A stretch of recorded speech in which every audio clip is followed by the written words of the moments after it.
Is there really a God? You know, a lot of times people ask questions and they think it's not important or this is more important. But in reality, that's the most important question that any of us will ever ask. If there is not a God, then nothing matters. If there really is a God, then everything matters. But people sometimes say you can't know. Now, before we look at that, let me tell you about something that happened to me a short while ago. I decided to go out and go for a walk and just visit some of the places where I kind of clear my mind. And I was walking through the woods, and as I broke into an opening that I oftentimes went to, and it was always just an open space, nothing there except the grass growing and the trees surrounding it. But this time I went out, and just a few days I'd been before there was nothing, and now this was there, this house, a complete house. I thought, how can that be?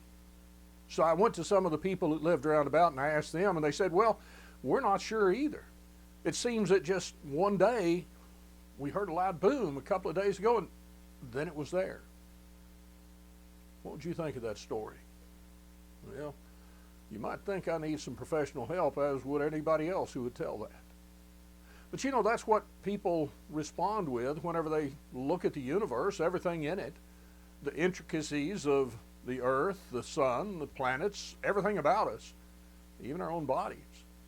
How did this happen? Well, just an accident. Maybe a big bang or something. We're not sure. Somehow we look and we will accept that, but reject the idea of a house appearing.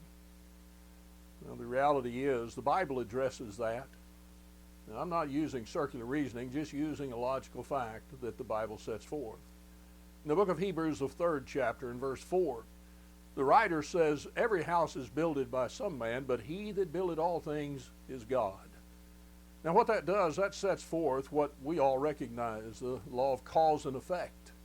If there is something that exists, there had to be something with sufficient ability to give the cause. That which exists is an effect. The house had to have something greater than it to cause it to be. The universe has to have something greater than it to cause it to be. I submit to you that cause is God.